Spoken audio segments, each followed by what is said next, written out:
Olá, Baturité. Em 2000, o Congresso Nacional instituiu o 18 de maio como o Dia Nacional de Combate ao Abuso e à Exploração Sexual de Crianças e Adolescentes.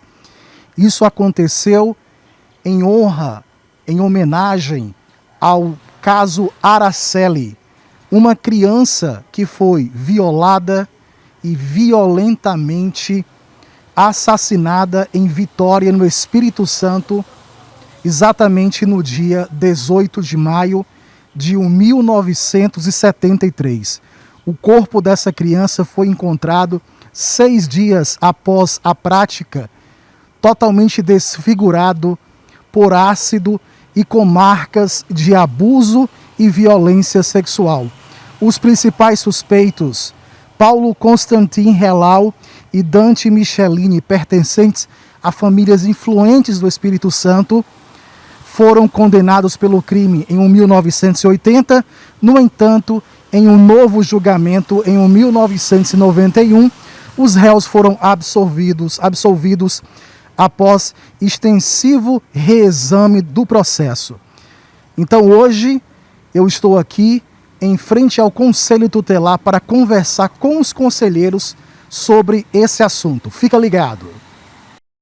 Mundo do Criativo. Apresentação Jardson Brito. A maioria dos casos de abuso e violência sexual ocorrem dentro do próprio lar e muitas das vezes os próprios familiares são os agressores. O conselheiro Reginaldo irá tratar de um assunto muito importante, que é o entendimento do que realmente caracteriza o abuso e a exploração sexual. Conselheiro, o microfone é seu, instrua a população para que nós saibamos detectar esse tipo de prática.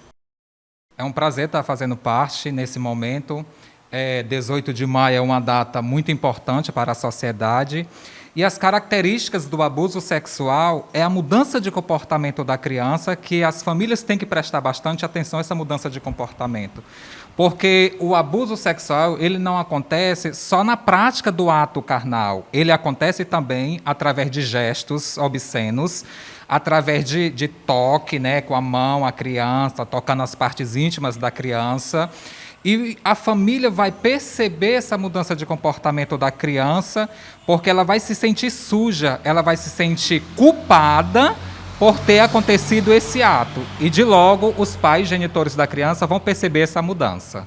Quando na prática a vítima, o papel parece que se inverte, não é isso, Reginaldo? Isso. A vítima, na verdade, é que tem essa sensação de culpa.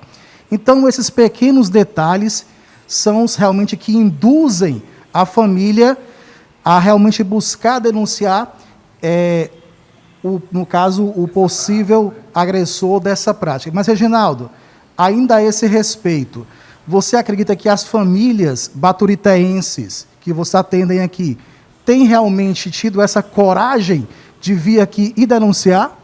Sim. Tem acontecido muitas denúncias. Por esse período pandêmico, os índices de violência têm aumentado muito. E o abuso sexual foi um deles que cresceu assustadoramente.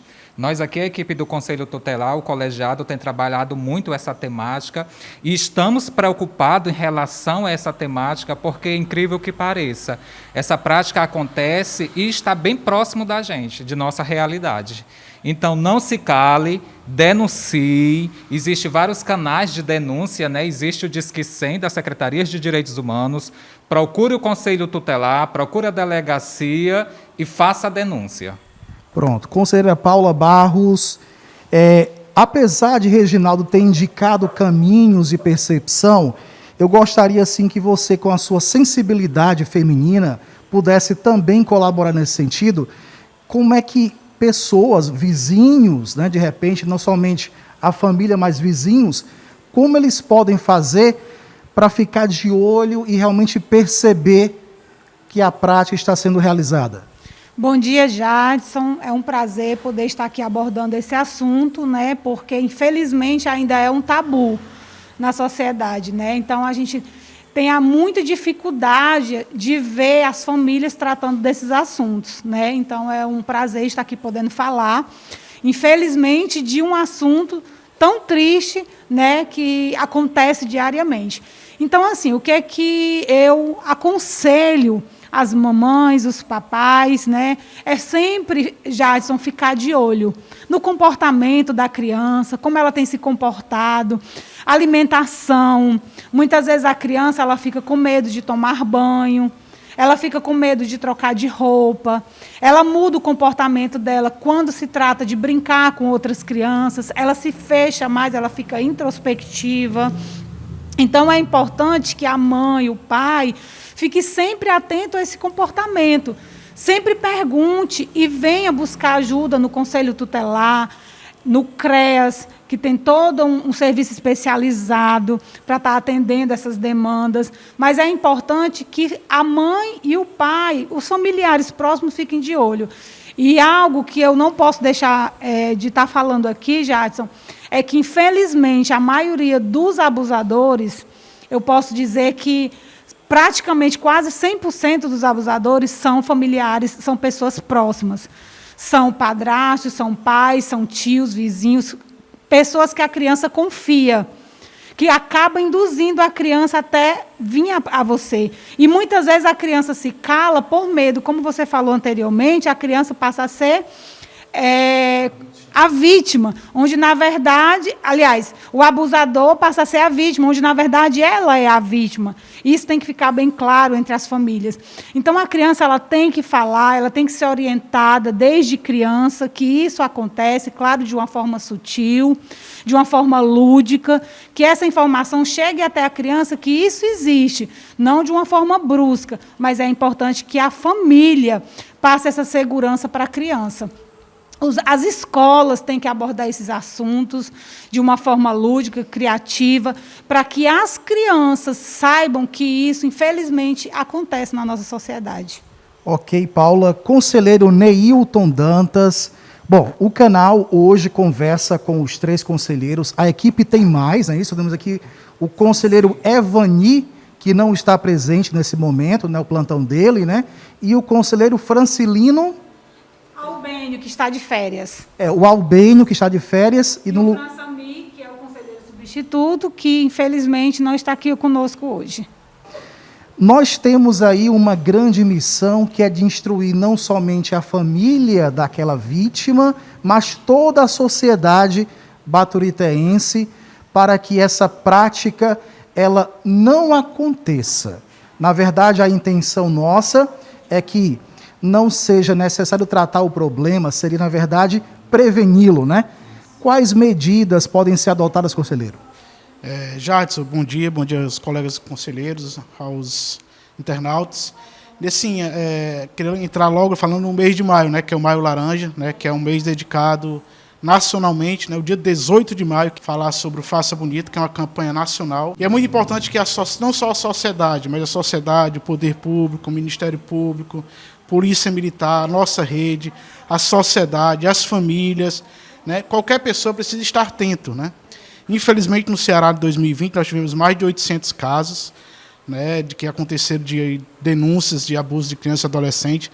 Desses 800 casos, 600 e poucos casos são crianças menores de 11 anos de idade, até 11 anos de idade. Então, isso é muito preocupante. Aqui em Baturité... São números alarmantes. E aqui em Baturité também, já em 2021, nós temos aproximadamente quase 10 casos, né, que são acompanhados pela rede de proteção da criança e adolescente.